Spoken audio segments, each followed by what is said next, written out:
Olá, turma, aqui é o professor Gustavo. Vamos à nossa aula de língua portuguesa de hoje. Na aula de hoje, nós iremos falar sobre um gênero textual que, por si só, é muito atrativo e ele tem uma forma muito interessante de atingir o seu público-alvo.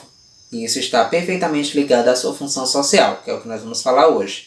É um gênero textual que pertence tanto à modalidade escrita quanto à modalidade oral, tá bom? Nós estamos falando do relato de viagem. Na aula de hoje, nós iremos falar sobre as características estruturais desse gênero textual. Nós iremos também fazer alguns comentários quanto à sua tipologia, tá certo? Inicialmente, vamos entender o porquê do nome relato de viagem. Trata-se de um relato porque as informações, ou seja, a história contada, é uma história verdadeira. Ela realmente aconteceu. Todas as informações expostas no relato de viagem são informações verídicas. São informações que aconteceram realmente, tá bom? E nós temos aqui uma especificidade. É um relato de uma viagem. Eu trouxe hoje 5 características desse gênero textual que tornam ele um gênero textual muito atrativo e, ao mesmo tempo, um gênero textual que abrange muitas informações. Por quê? Porque ele tem várias possibilidades. Como assim? É um gênero textual que está sempre em transformação.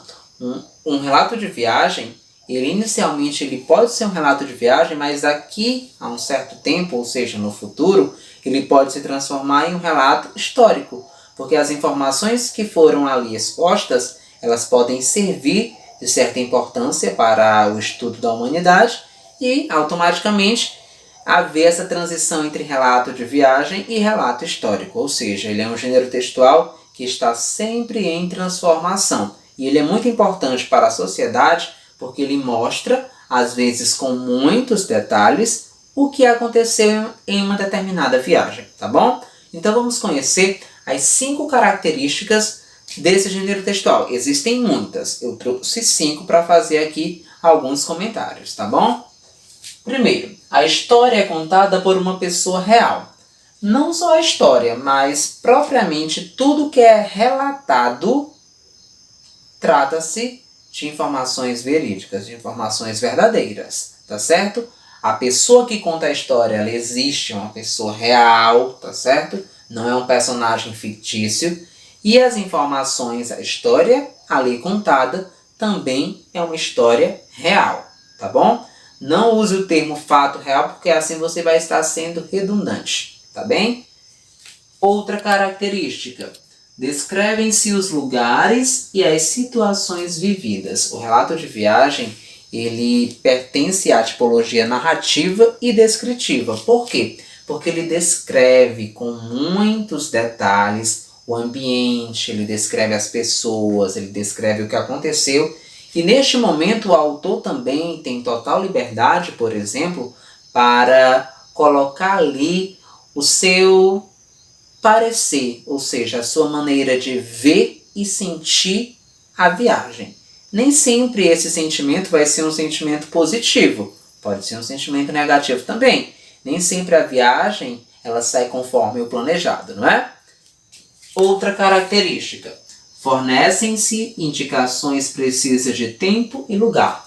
Nesse caso, esse gênero textual ele apropria-se propriamente de advérbios ou então de adjuntos adverbiais para indicar a questão do lugar, a questão do tempo, tá certo?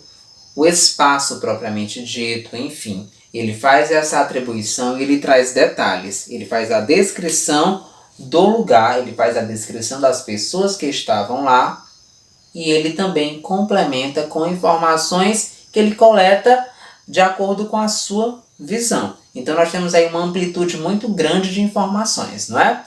Continuando. Conta-se um ou mais episódios significativos. Dependendo da viagem, acontecem muitas coisas que podem ser inseridas dentro desse relato. Como também pode acontecer de uma viagem não acontecer tantas coisas interessantes e se colocar apenas uma delas. Tranquilo, tá certo? Então pode conter apenas um episódio significativo, como podem ter mais de um, tá bom? E por fim, o autor expõe seu modo particular de ver e sentir os acontecimentos. Como até comentei aqui, o autor, durante todo o processo da elaboração do relato de viagem, ele é livre para expor o que ele vê, o que ele sente, como que ele está realmente analisando a viagem como um todo, tá certo? Então, essas são algumas características do gênero textual relato de viagem. São características bastante marcantes dentro desse gênero textual e que tornam ele único, atrativo e muito importante para nós. Porque, como citado no início da aula, dependendo do texto que foi escrito, ele num futuro próximo ou então distante, ele pode se transformar em um relato histórico, tá certo? Essa foi a nossa aula de hoje, um forte abraço e até a próxima!